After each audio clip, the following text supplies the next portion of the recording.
Hello friends, അകലെ പ്രതാപൻ രാജുവിനോട് പറയുന്നു, രാജു നീ റോഷനെ വീടൊക്കെ ഒന്ന് ചുറ്റിക്കാണിക്കും.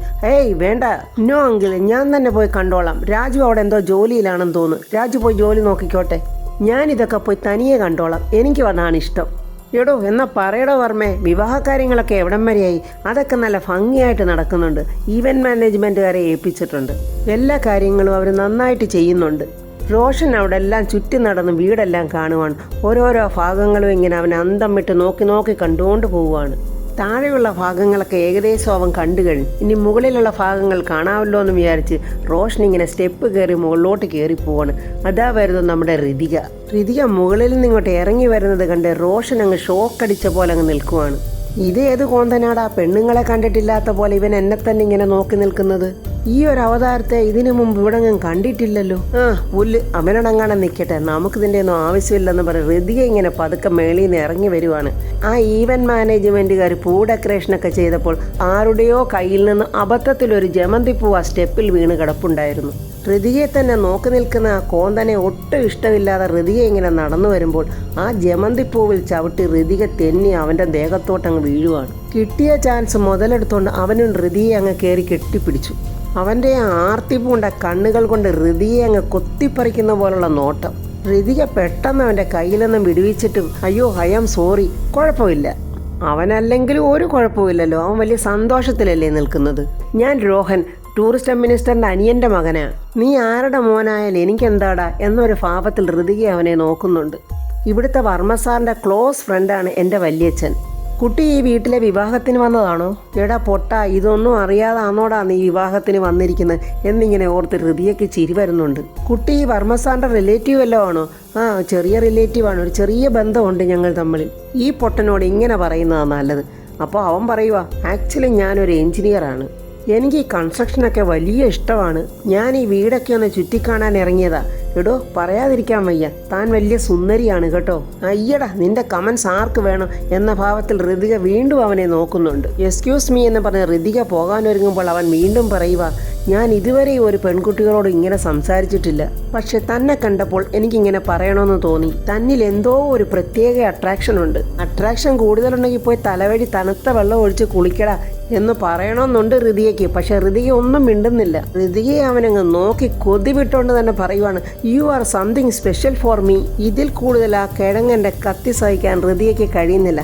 ഋതിക പറയാം, യോ ആണോ, എന്നാലേ എനിക്ക് കുറച്ച് ജോലിയുണ്ട്, അങ്ങോട്ടൊന്ന് പൊയ്ക്കോട്ടെ എന്നും പറഞ്ഞ് ഋതിക അങ്ങ് പോവുകയാണ്. എന്നിട്ടും അവൻ വിടുന്നില്ല. അയ്യോ, ഞാൻ പറഞ്ഞത് ഇഷ്ടപ്പെട്ടില്ലേ, എനിക്ക് പോയിട്ട് കുറച്ച് ധൃതിയുണ്ട്, അതുകൊണ്ടാ എന്നും പറഞ്ഞ് ഋതിക ഒരു വിധത്തിൽ അവൻ്റെ മുന്നിൽ നിന്ന് ഇങ്ങോട്ട് ഓടി വരുമ്പോൾ യാമിനിയെ കണ്ട്, ചെറിയമ്മേ, ആ കാണുന്നവൻ വലിയ വായി നോക്കിയാണെന്ന് തോന്നുന്നു. ആരാ മോളെ? അറിയാതെ ഞാൻ അവനോട് സംസാരിച്ചു പോയി. എൻ്റെ ദൈവമേ, ഒന്നാമത് 100 പ്രശ്നത്തിലാണ് ഞാൻ. അതിൻ്റെ ഇടയിൽ അവൻ്റെ ഒരു അളിഞ്ഞ ഒലിപ്പീരി. രോഹൻ വിടുന്ന പാടില്ല. പിന്നെയും ചോദിക്കുന്നു, കുട്ടിയുടെ പേര് പറഞ്ഞില്ല. അയ്യോ, എൻ്റെ ചെറിയമ്മയെ ദാണ്ട് അവൻ അടുത്ത പുലിവാലും കൊണ്ടുവരുന്നു, വാ നമുക്ക് പോകാമെന്നും പറഞ്ഞ് രാമിനിയെ വിളിച്ചുകൊണ്ട് ഋതിയെ അങ്ങ് പോവുകയാണ്. രോഹൻ അങ്ങനെ ഇത്രയും നാളും മനസ്സിൽ കൊണ്ടു നടന്ന ഒരു രൂപത്തിന് ജീവൻ വെച്ച പോലെ ഋതികയെ കണ്ടപ്പോഴവൻ അങ്ങ് ആനന്ദത്തിൽ ഇങ്ങനെ ആറാടി നടക്കുവാണ്. അവൻ തന്നെ അവനോട് ചോദിക്കുന്നു, രോഹൻ നിനക്ക് എന്ത് പറ്റിയടാ? ഫസ്റ്റ് ടൈം പെൺകുട്ടികളെ കാണുന്ന പോലെ ഇതുവരെയും ആരോട് തോന്നിയിട്ടില്ലാത്ത ഒരു ഫീല്. ഇതാണോ ഇനി ലവ് വിത്ത് ഫസ്റ്റ് സൈറ്റ് എന്ന് പറയുന്നത്? ആദ്യമായി കണ്ട ഒരു പെൺകുട്ടിയോട് കണ്ട മാത്രമേ തന്നെ പ്രണയം തോന്നുന്നു. എൻ്റെ മനസ്സിനെ കീഴടക്കിയ ആ പെൺകുട്ടി ആരാണെന്നിപ്പോൾ ഞാൻ ആരോടാ ഒന്ന് ചോദിക്കുന്നത്? അവൾ ആരായിരിക്കും എന്നൊക്കെ ഇങ്ങനെ അവൻ ചിന്തിച്ചുകൊണ്ടിരിക്കുമ്പോൾ പെട്ടെന്ന് ദീപക് വിളിക്കുന്നുണ്ട് അവനെ.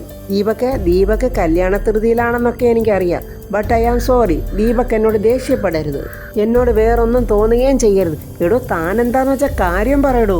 എടോ, ഞാൻ ഇവിടെ വെച്ചൊരു പെൺകുട്ടിയെ കണ്ടു. പെൺകുട്ടി എന്ന് പറഞ്ഞാൽ വെറുതെ ഒന്നും പറഞ്ഞാൽ പോരാ, നല്ല മാലാഖയെ പോലൊരു സുന്ദരി കുട്ടി. ദീപക്കെ, ആ കുട്ടി ആരാണെന്ന് നീ എനിക്കൊന്ന് കണ്ടുപിടിച്ച് പറയാവോ? കൊള്ളാം രോഹനെ, കൊല്ലക്കുടിയിലോട്ടാണ് ചെന്നിരിക്കുന്നത്.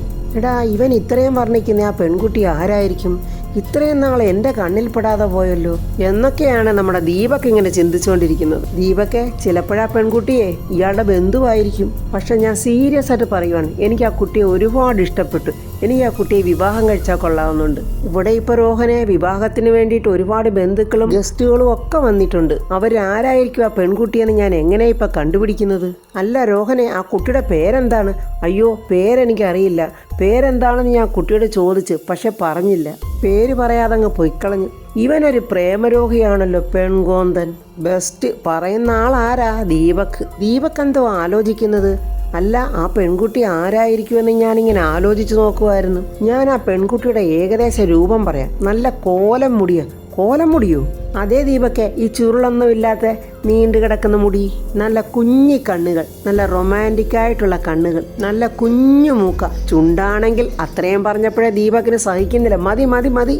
ആ കുട്ടി എന്ത് കളർ ഡ്രസ്സായിരുന്നു ഇട്ടിരുന്നത്? അതൊരു പിങ്ക് കളർ ഡ്രസ്സായിരുന്നു ധരിച്ചിരുന്നത്. ഓക്കെ രോഹൻ, ഞാൻ നോക്കിയിട്ട് പറയാം. ദീപക്കെങ്ങാണ് നോക്കിയത് ഋതികയാണെന്ന് മനസ്സിലായ രോഹനെ അവൻ നിന്നെ ചവിട്ടിക്കൂട്ടി കൊന്ന് ചാക്കി കെട്ടിയാൻ എവിടെങ്കിലും കൊണ്ട് നിന്നെ കളയും.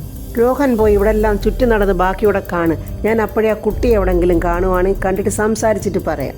അയ്യോ, എൻ്റെ മൊബൈൽ നമ്പർ വേണ്ടേ? ഏതായാലും രോഹൻ ഇവിടെ തന്നെ കാണുമല്ലോ. ഞാൻ ആ കുട്ടിയെ കണ്ടിട്ട് വന്ന് പറയാം.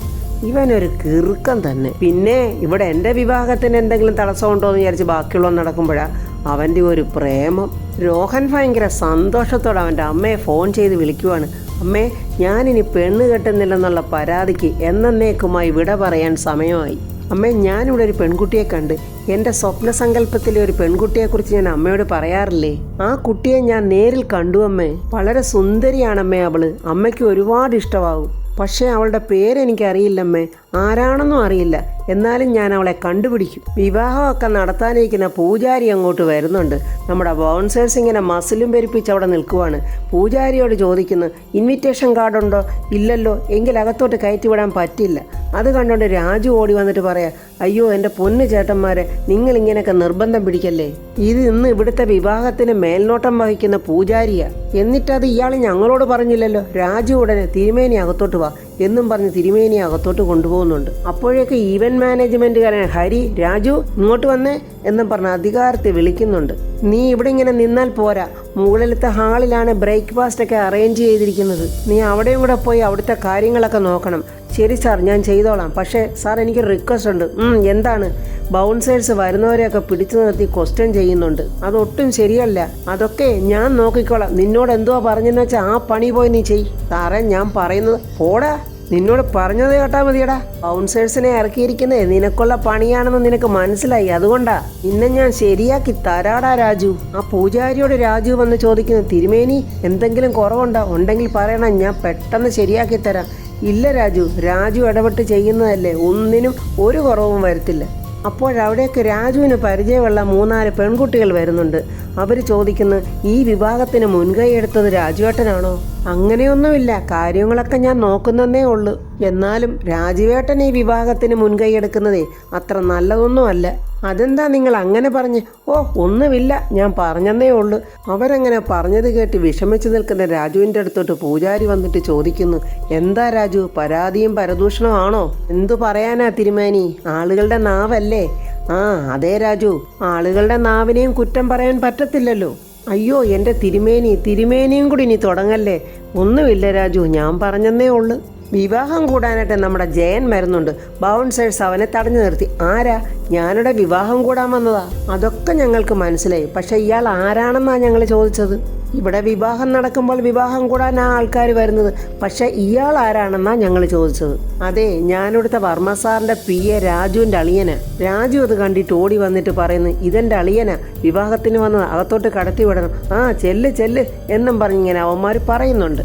അളിയ, കുടിക്കാൻ എന്തെങ്കിലും കൂൾ ഡ്രിങ്ക്സോ വല്ലോ? വേണ്ട അളിയ, ഞാൻ വീട്ടിൽ പോയിരുന്നു. അവിടുന്ന് ഒരു ഗ്ലാസ് ചായയൊക്കെ കുടിച്ചിട്ടാണ് വരുന്നത്. അളിയ, ഋതിയ മേഡവും വർമ്മ സാറും വീട്ടിൽ വന്നിരുന്നില്ലേ?